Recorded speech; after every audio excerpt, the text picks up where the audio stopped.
इंसानों को उसके कर्मों की सज़ा उसे ज़रूर मिलती है। अरविंद अपने ऑफिस के काम करके जब बाहर निकला तो उसे पता चला कि आज बहुत लेट हो चुकी है।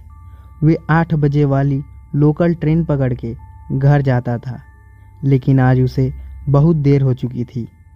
11 बज चुके थे। अरविंद भागता हुआ स्टेशन पहुंचा। जब अरविंद भागता हुआ स्टेशन पर गया तो उसने देखा कि 11 बजे वाली ट्रेन चल चुकी है।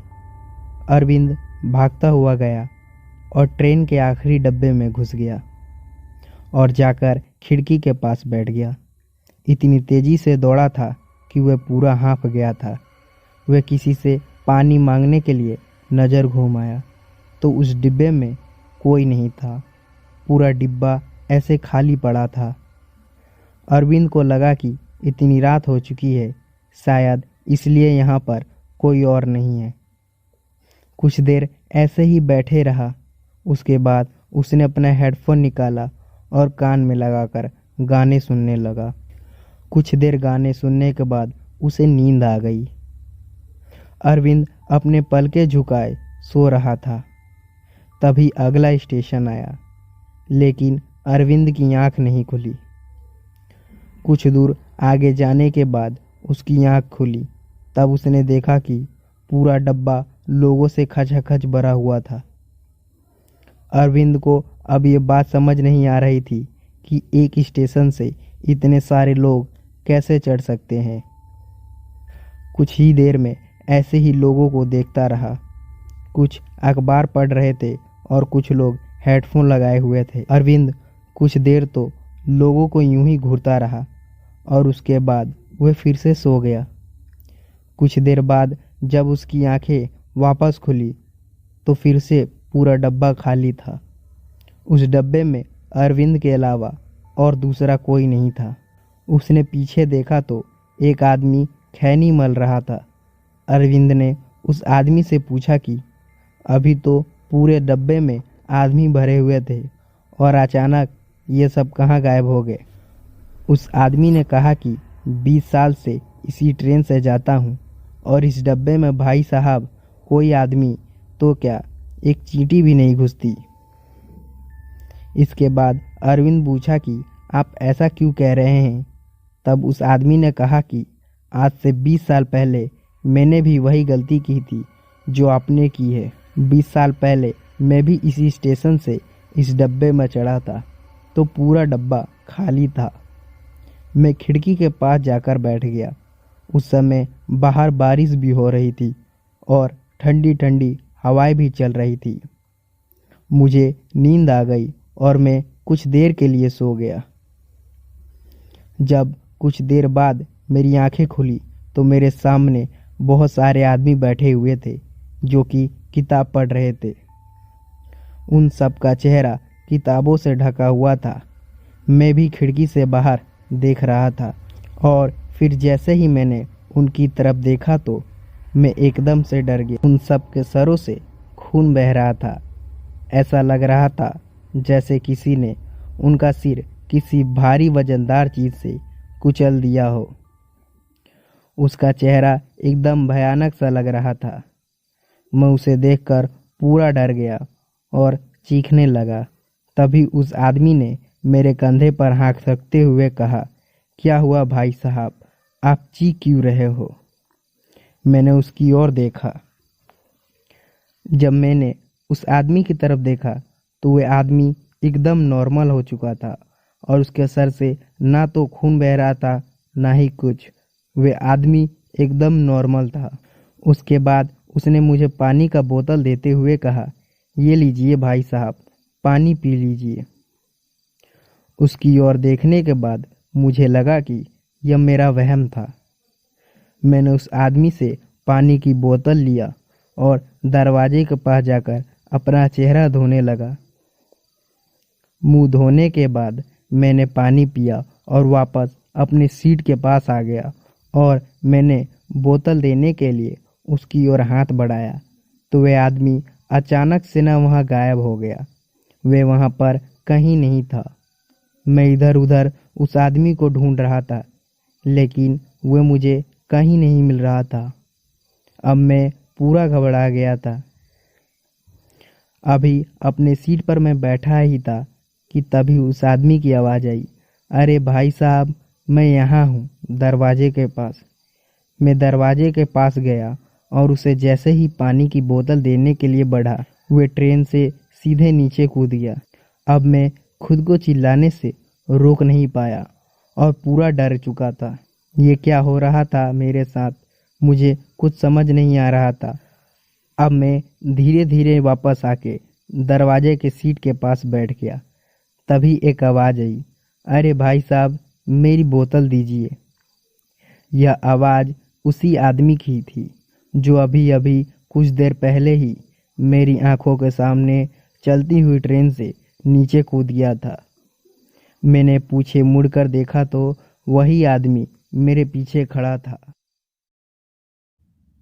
विशाल नामक 40 वर्ष व्यक्ति 7 माह के बाद अपने भरे पूरे परिवार में लौट रहा था।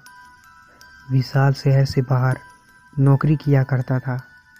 7 महीने का अपना पूरा पैसा इकट्ठा करके वह अपने घर लौट रहा था। उसके परिवार में उसकी पत्नी और 2 बच्चे थे। विशाल रेलगाड़ी से अपना घर का सफ़र तय कर रहा था। रात काफ़ी हो चुकी थी। ट्रेन में सवार सभी लोग अपनी अपनी बर्थ पे सो रहे थे, मगर विशाल की आंखों में नाम मात्र की नींद थी। इसका सबसे बड़ा कारण उसके घर जाने की खुशी थी। घर जाने की खुशी में विशाल को नींद ही नहीं आ रही थी।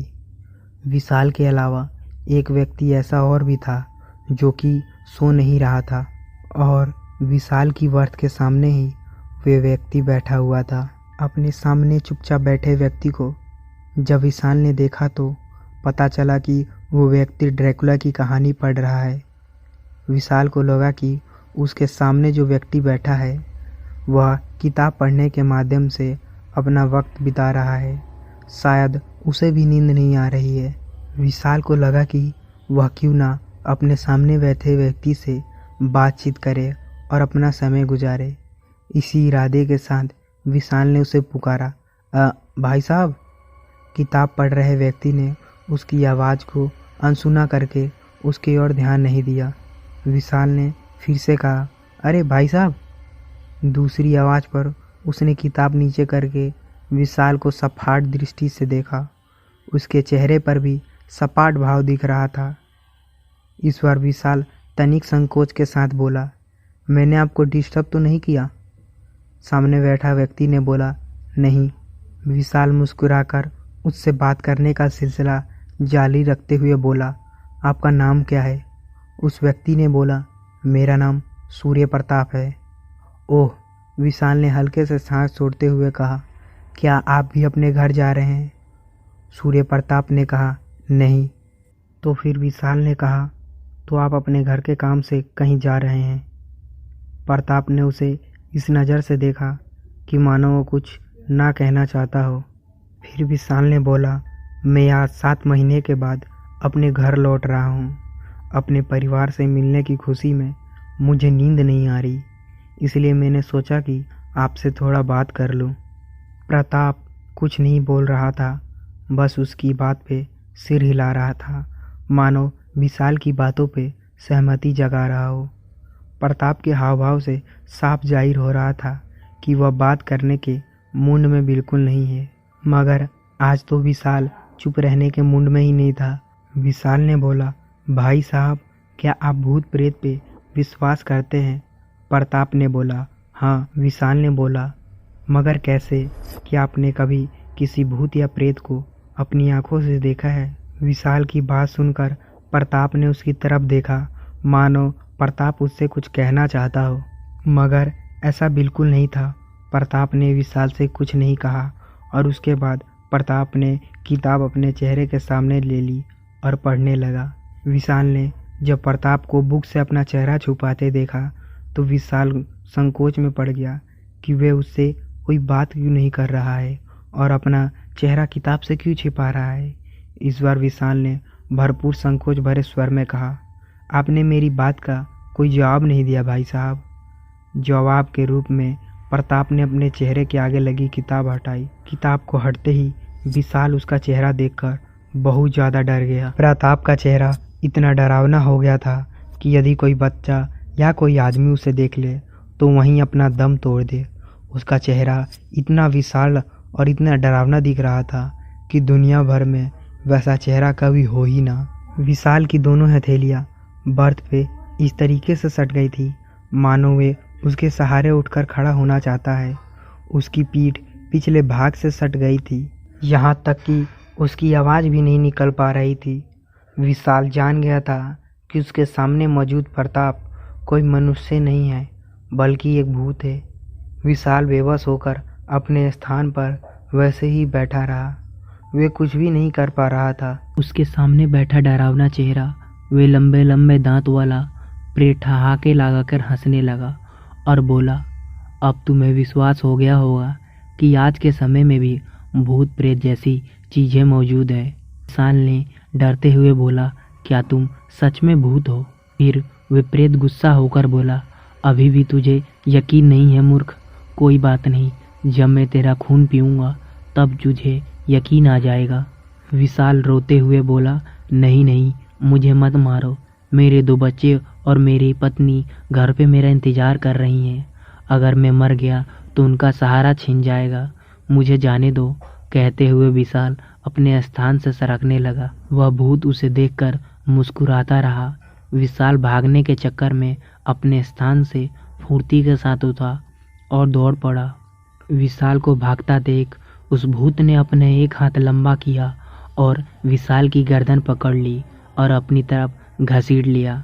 विशाल चिल्लाता रहा, बचाओ बचाओ। उसकी पुकार सुनकर रेल में सवार सभी यात्री उसके पास चले आए। विशाल ने देखा कि उसके पास आए सभी यात्री का चेहरा बहुत डरावना हो गया है।